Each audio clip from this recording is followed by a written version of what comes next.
I'm Gabriela Fresquez, and this is Radar 2021. February is Black History Month, an opportunity to celebrate the impact of Black culture, as well as Black leaders who paved the way for a racial justice movement in the U.S. One that's unfortunately been on back order since around 1968. I mean, it's only been 55 years since Black Americans were allowed to vote in all 50 states. That's how long Viola Davis has been alive, how old the movie Batman is, and the age J-Lo will be when bartenders finally stop checking her ID. And if you're not sure how best to honor the legacy of Black achievements in this country, the NAACP and other activists have suggestions of their own. I believe it's important to honor Black history through activism because we're kind of continuing the work, that paved the way for us to even be here. And what I mean by that is for us to be able to afford the freedoms that we have now. The fact that we're not segregated, the fact that Black people could vote, although some are still disenfranchised. It's so many freedoms that our ancestors fought for that when you get to this movement and your feet is planted and you're in a position to where you can make change, you have to honor the memory and you have to honor the freedom that you have. African Americans and Latinx Americans make up 32% of the U.S. population, but somehow make up 56% of the incarcerated population. That's why criminal justice reform advocates have put mass incarceration at the forefront of a movement for racial justice in America. And celebrities like Ava DuVernay, Jay-Z, Meek Mill, and Kim Kardashian have helped bring more attention to the issue. Jay-Z and Meek Mill helped launch Reform Alliance in an effort to get at least 1 million people out of jail over the next 5 years. To help change a broken system, Meek and Jay are founders of the Reform Alliance. Our Reform Foundation is specifically tackling probation and parole because, that's a big part of the system. And he has some kind words for another high-profile name fighting for prison reform, Kim Kardashian. Big ups to her and big ups to everybody that's working for a better cause. But the way we talk about criminal justice reform in this country has changed dramatically over the last few decades.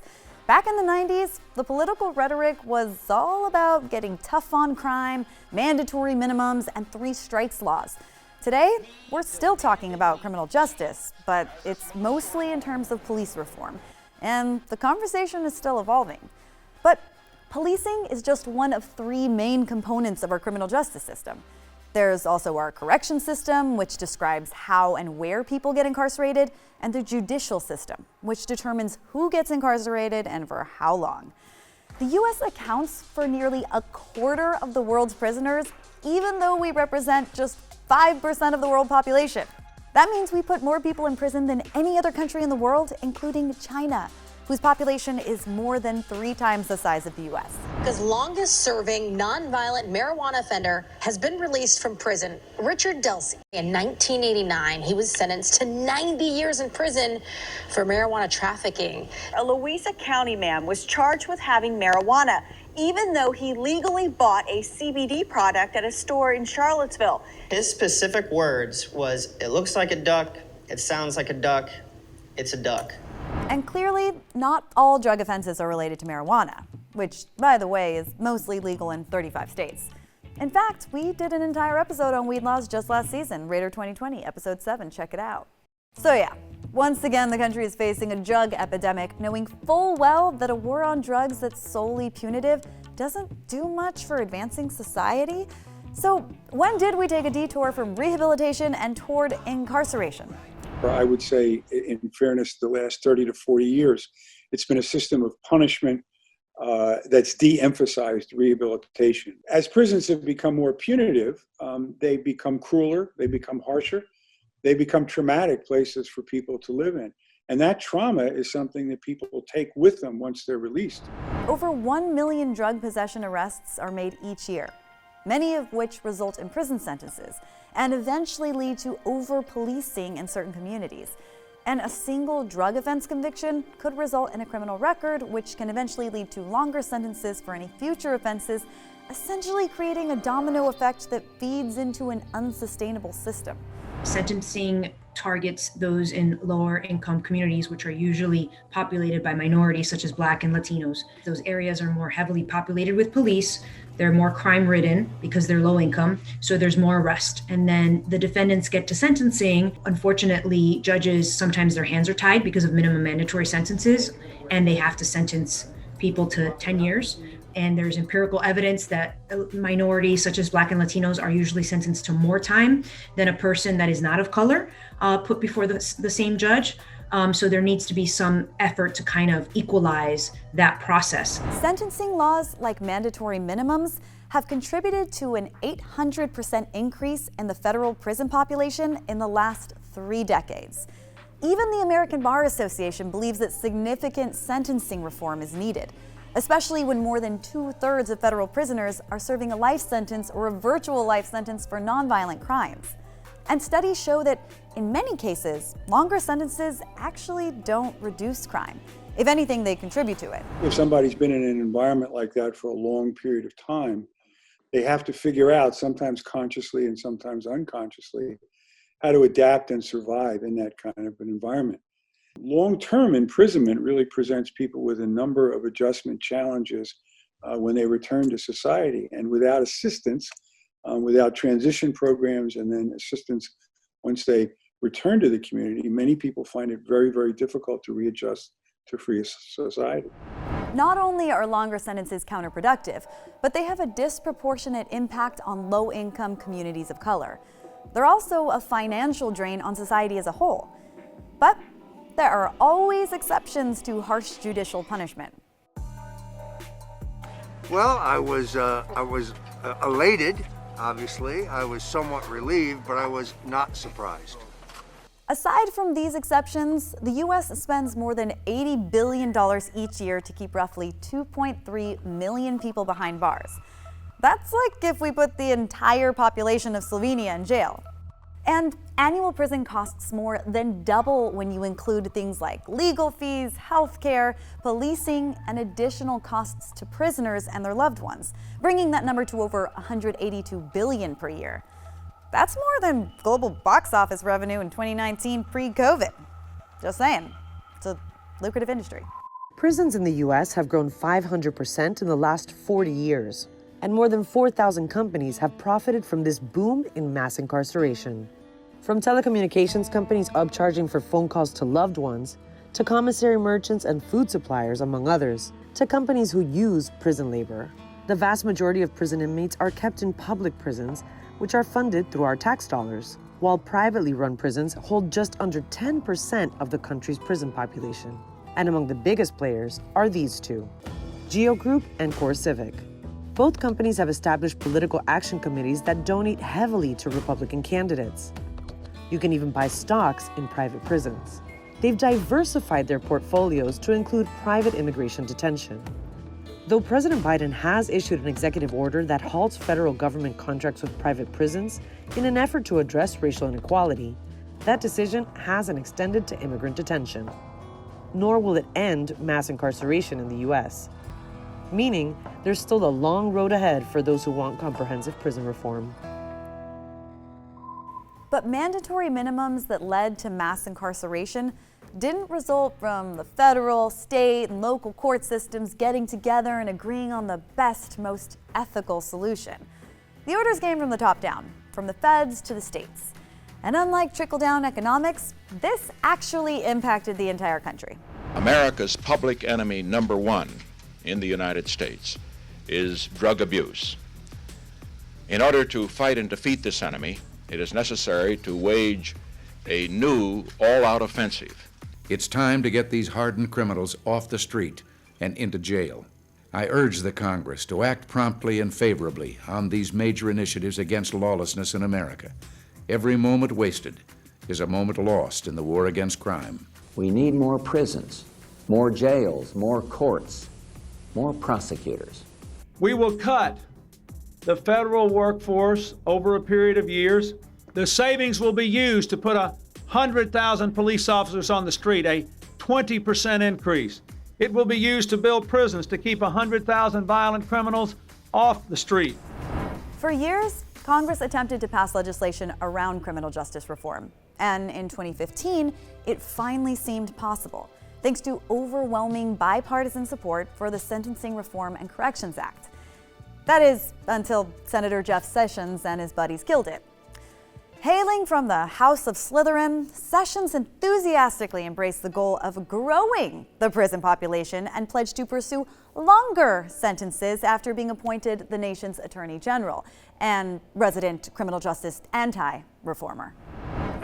We say you should normally go after the criminals with the most serious offense they committed, and if that carries a mandatory minimum, that's why Congress passed it.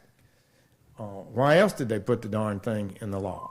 He tried to stick to the kind of hardline, law and order message that bolstered the candidacy of Donald Trump, which made political sense, I guess, except that not even Trump sided with him in the end.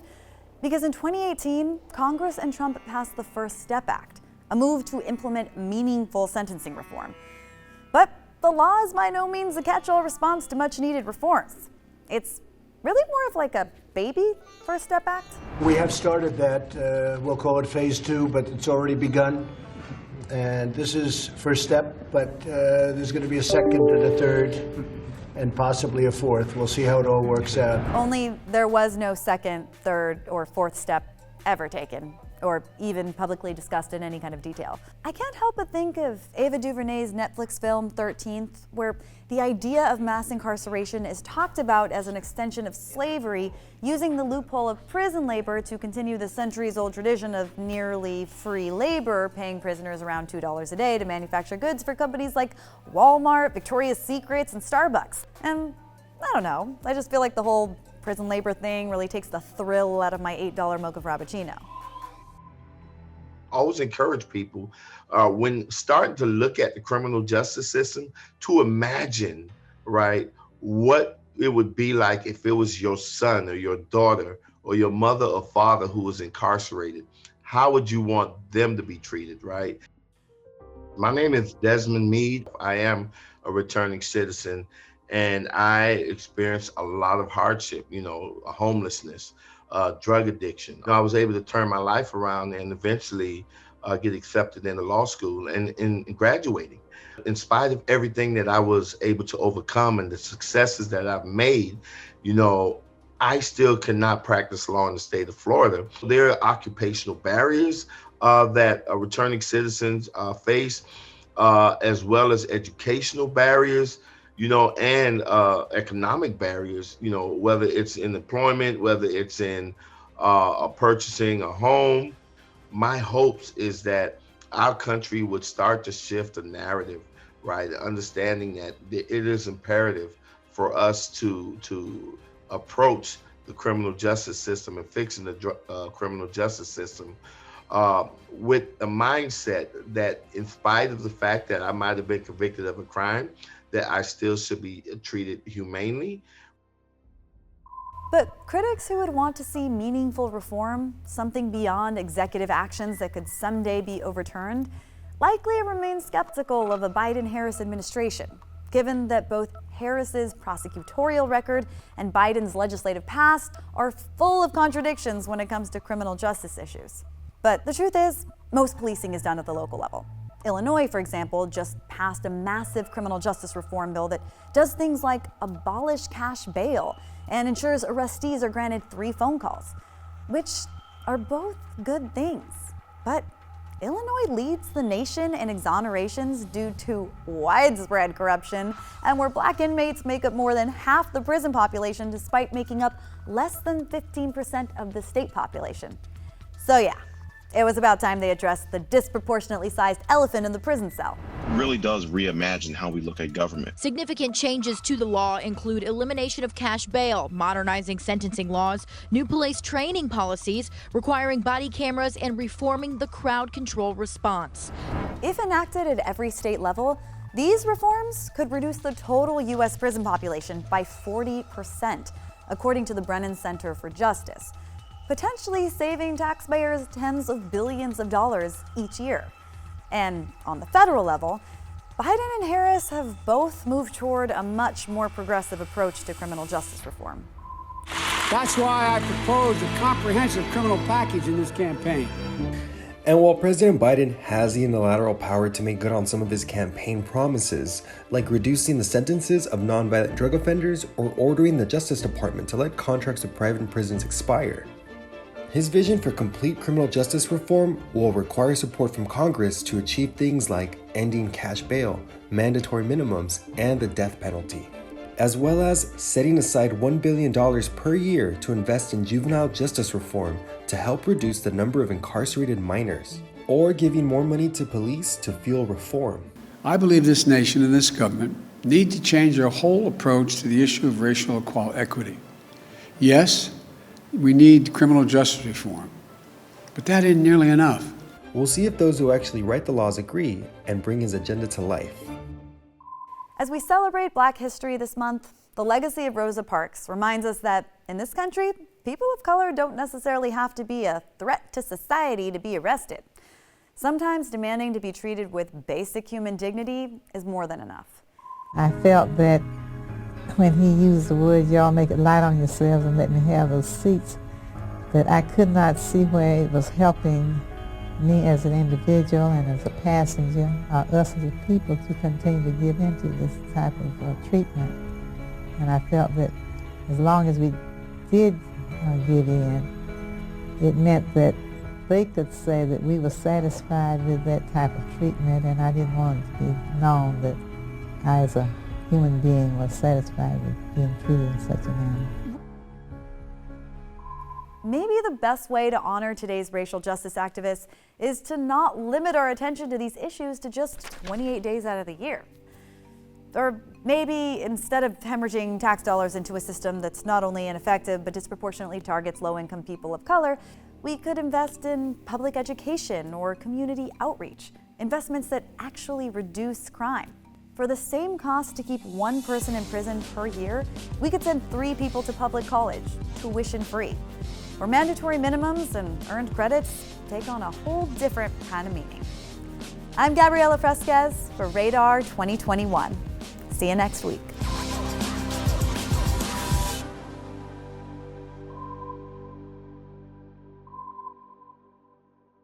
Thanks for watching Radar 2021. Please like, subscribe, and comment down below and let us know what issues are important to you. Because let's be honest, there are a lot of issues to choose from. So many.